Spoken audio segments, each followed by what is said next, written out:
Hello all. कल के session में हमने देखा था क्या इम्पॉर्टेंट चीज़ों को हमें फोकस रखना है G20 के समिट के पहले, जो अभी नेक्स्ट वीक आपका है। तो उसमें एक बहुत बड़ा डेवलपमेंट देखने को आया है कि जो चाइना के प्रेसिडेंट है शी जिनपिंग, उन्होंने अब अपना डिसीजन को ऑफिशियल कर दिया है कि that person will not B visiting India for the G20 summit.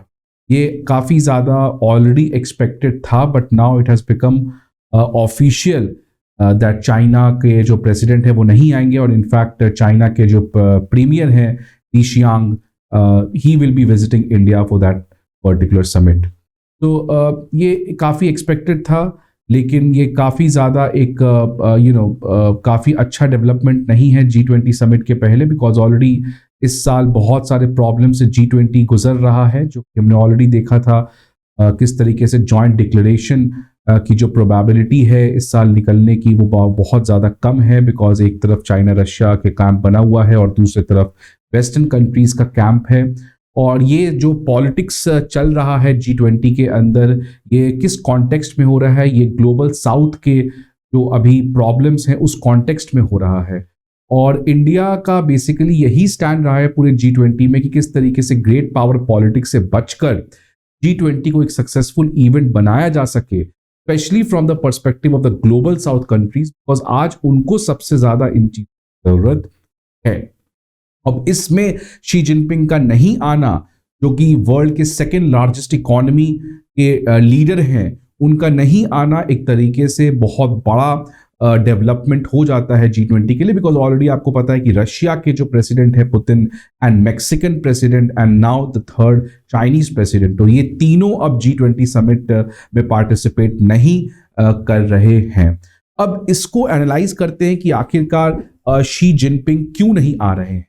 अब अगर ऑफिशियल चाइनीज स्टेट मीडिया के हिसाब से हम लोग बात करें तो उसमें कोई क्लियर कट रीजन नहीं लिखा गया है, क्योंकि आपको पता है कि चाइना का जो पूरा फॉरेन पॉलिसी है, डोमेस्टिक पॉलिसी है, काफी सीक्रेटली काम करता है। तो इसीलिए हमें ऑफिशियली रीजन नहीं बताया गया है कि आखिरकार चाइना के प्रेसिडेंट क्यों नहीं आ रहे हैं। अगर इसके अनऑफिशियल रीजंस की बात करें तो अनऑफिशियल रीजंस में आपके पास सबसे बड़ा ये हो सकता है कि चाइना आज खुद अपने बहुत ज्यादा प्रॉब्लम से जूझ रहा है, बिकॉज आपको पता है कि चाइना का जो जीरो कोविड का पॉलिसी था और उसकी वजह से जो stringent lockdown and in measures को रखा गया था, उसकी वजह से आज चाइना की जो इकोनॉमी है वो काफी स्लो डाउन में है। और इसलिए आप पता होगा कि रिसेंटली न्यूज़पेपर में ये भी आ रहा था कि चाइना में हो सकता है डिफ्लेशन देखने को मिले। तो ये एक इतने बड़े इकोनॉमी का स्लो डाउन करना, डिफ्लेशन की तरफ बढ़ना, अनएम्प्लॉयमेंट और हाउसिंग क्राइसिस जो बहुत बड़ा चाइना में मंडरा रहा है। आपने देखा था एवरग्रांड क्राइसिस हुआ था, तो उसके बाद से चाइना का हाउसिंग सेक्टर भी बहुत बड़ा प्रॉब्लम से गुजर रहा है। और इन सब चीज़ों के कॉन्टेक्स्ट में जो सप्लाई चेन्स डाइवर्सिफिकेशन बाकी डेवलप्ड कंट्रीज कर रहे हैं, जो अभी तक चाइना के ऊपर काफ़ी ज़्यादा डिपेंडेंट थे, now they are going with near shoring, friend shoring their supply chains. तो उन चीज़ों में Chinese economy is bound to slow down in the coming future. और ये एक प्रॉब्लम चाइना के प्रेसिडेंट के लिए बहुत बड़ा है, because you know that China में इलेक्शन तो होता नहीं है, तो वहां पे जो भी पॉलिटिकल लीडर्स है they try to get legitimacy by the people by delivering them outcome. तो जब चाइना में पॉल्यूशन बढ़ जाता है तो पॉल्यूशन कम कर दिया गया, जब चाइना में रूरल सेक्टर क्राइसिस में रूरल सेक्टर को ठीक किया गया। इस तरीके से जो चाइना की लीडरशिप है वो लोगों से लेजिटिमेसी को डिराइव करते हैं। लेकिन क्योंकि अगर आप लोगों के लिए काम नहीं करोगे, तो कौटिल्य ने कहा था ना, happiness of the king lies in the happiness of the subject. So if you are not making the people happy, then people will revolt, and when people will revolt they will it will invite political instability. And अगर political instability आता है तो हो सकता है president को ही बदल देना पड़े। तो इसीलिए वहां के जो भी लीडरशिप है वो बहुत ज्यादा सीरियस होते हैं in terms of delivering the outcome.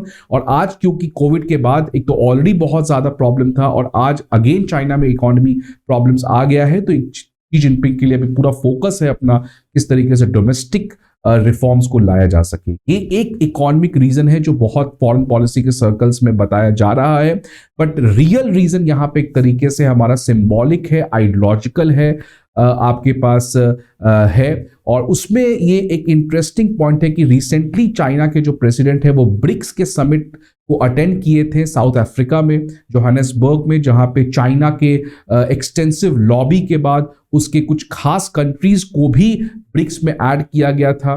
तो चाइना के प्रेसिडेंट जब ब्रिक्स जैसे समिट को और अटेंड कर सकते हैं जो चाइना से दूर है आपका साउथ अफ्रीका, तो आखिरकार Chinese president Xi Jinping BRICS से बड़ा प्लेटफॉर्म G20 जैसे समिट में अपना पार्टिसिपेशन को क्यों नहीं रखते हैं। तो ये एक बहुत बड़ा क्वेश्चन खड़ा हो जाता है कि what is the real message with the Chinese president is trying to give. तो यहां पे एक तरीके से चाइना का जो प्रेसिडेंट है शी जिनपिंग, क्योंकि आपको पता है कि जब से प्रेसिडेंट शी जिनपिंग पावर में आए हैं तब say that guy has went with aggressive foreign policy, जिसको हम लोग वुल्फ वॉरियर डिप्लोमेसी भी कहते हैं। और उसी में इस पर्टिकुलर चीज को एनालाइज करना जरूरी है, बिकॉज चाइना एक तरीके से ये कहना चाहता है कि जितने भी ये जो एग्जिस्टिंग इंस्टीट्यूशंस हैं, लाइक यूनाइटेड नेशन हो गया, लाइक वर्ल्ड बैंक हो गया, लाइक G20, G7, ये सारे ऑर्गेनाइजेशंस, इंस्टीट्यूशंस जो कि वेस्टर्न कंट्रीज ने बनाया था, आज उनका लेजिटिमेसी दुनिया में है नहीं, आज उनका सिग्निफिकेंस आज के वर्ल्ड ऑर्डर में है नहीं। इसलिए Chinese president does not want to participate in such events, because Chinese president को यह कहना है कि these institutions, organisations lacks credibility and hence they needs to be boycotted.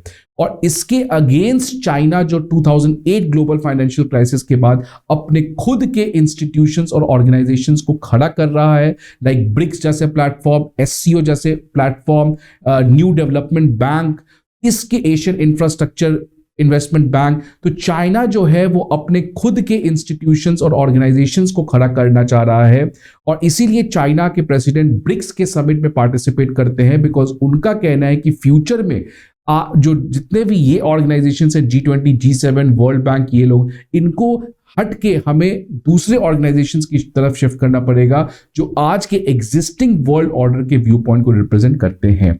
तो इसलिए चाइना का एक तरीके से इस पार्टिसिपेशन G20 जैसे समिट में नहीं करना, it tries to give a message that China does not believe in all these institutions, because these institutions reflects the old world order, and the current world order does not reflect in these particular institutions, and hence China is trying to build alternative institutions which are more democratic, which are more efficient in their working. तो ये एक China का BRICS में participate करना और G20 में summit participate नहीं करना, ये एक तरीके से मैसेज आता है आपको international relations. Second important, China के प्रेसिडेंट विजिट नहीं करते हैं इंडिया। इसका ये रीजन हो सकता है कि चाइनीज प्रेसिडेंट जो है वो नहीं चाहते हैं कि इंडिया का ये इवेंट जो है वो सक्सेसफुल है, बिकॉज आपको पता है कि इंडिया ने G20 को एक तरीके से फेस्टिवल की तरह सेलिब्रेट करना बनाया है। आप देख रहे हो हर सिटी में G20 के कुछ ना कुछ मीटिंग्स हो रहे हैं। तो G20 जो पहले केवल टेक्नोक्रेट्स और लीडर्स आके मिलते थे, इस साल इंडिया ने G20 को एक उत्साह के तौर पर, एक फेस्टिवल के तौर पर सेलिब्रेट किया है पूरे साल, और वो हमारा थीम भी बताता है वासुदेव कुटुंबकम, one earth, one family and one future.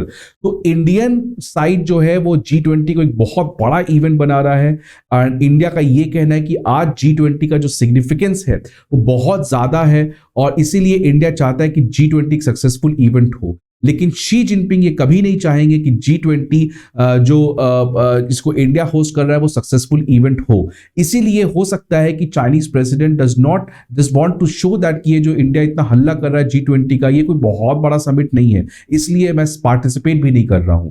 तो शी जिनपिंग तरीके से ये कहना चाहते हैं कि G20 कोई बहुत बड़ा चीज नहीं है जिसको इंडिया ओवर हाइप कर रहा है, और इसीलिए हम इसमें पार्टिसिपेट नहीं करेंगे। तो ये एक तरीके से डायरेक्ट मैसेज टू इंडिया, और एक तरीके से इंडिया का जो कॉन्फिडेंस है when India has entered into अमृतकाल, इसको रिड्यूस करने के लिए भी हो सकता है ये पर्टिकुलर कदम आपका उठाया गया। ये आपका सेकेंड रीजन है why Xi Jinping does not want to participate in this particular thing. तो इन कारणों की वजह से शी जिनपिंग जो ऑलरेडी पहले अनएक्सपेक्टेड था ना, अब उसको ऑफिशियल हो गया है कि Xi Jinping will not be coming to power. और ये एक तरीके से कोई बहुत सरप्राइजिंग नहीं है, बिकॉज शी जिनपिंग अभी आपको पिछले कई सालों से एक तरीके से अपने खुद के इनिशिएटिव्स, अपने खुद के प्लेटफॉर्म्स को खड़े करने में लग गए हैं। बिकॉज अब 2013 में शी जिनपिंग पावर में आए थे, उसके बाद belt and road initiative start हुआ, उसके बाद अभी आप रिसेंटली देख रहे हो चाइना ग्लोबल साउथ के कंट्रीज के लिए बहुत ज्यादा मदद कर रहा है। उसके लिए चाइना ने ग्लोबल सिविलाइजेशन इनिशिएटिव लॉन्च किया है, ग्लोबल सिक्योरिटी इनिशिएटिव लॉन्च किया है जिसके अंदर ईरान और सऊदी का रिकंसिलिएशन करवाया। ग्लोबल डेवलपमेंट इनिशिएटिव चाइना ने लॉन्च किया है। Asian infrastructure investment bank launch किया है। न्यू डेवलपमेंट बैंक लॉन्च किया है। ब्रिक्स को एक्सपेंशन करने में मदद किया है। तो आज चाइना जो है वो एक तरीके से उसको लगता है कि उसका समय आ चुका है and China is trying to discredit all those organizations which reflects the mindset of the West, and it's trying to make its own institutions and create a parallel governance architecture for the global affairs. तो इस context में ये एक important development है कि G20 में president Xi Jinping नहीं आ रहे हैं। अब देखना है कि आने वाले जो टाइम है उसमें क्या शी जिनपिंग के नहीं आने से भी जॉइंट डिक्लेरेशन की प्रोबेबिलिटी है। क्या इंडिया चाइना और रशिया को कन्विंस कर सकता है और वेस्ट को एक तरीके से सपोर्ट में ले सकता है कि रशिया यूक्रेन का जो पैराग्राफ है जिसके ऊपर डिस्प्यूट है उसमें किसी तरीके का एक कन्वर्जेंसेस बना के एक ज्वाइंट डिक्लेरेशन को लाया जा सके। तो the next week is surely going to be a very hectic week in the South Block, और इस कॉन्टेक्स्ट में हम लोग कॉन्स्टेंटली ट्रैक कर रहे हैं G20 की जितने भी हैपनिंग्स हैं। And again I will be coming with a new video जहां पे कुछ नया अगर आउटकम आता है G20 का, so I will be discuss. So I hope you like this particular video, like the video, subscribe to our channel and see you in the next video.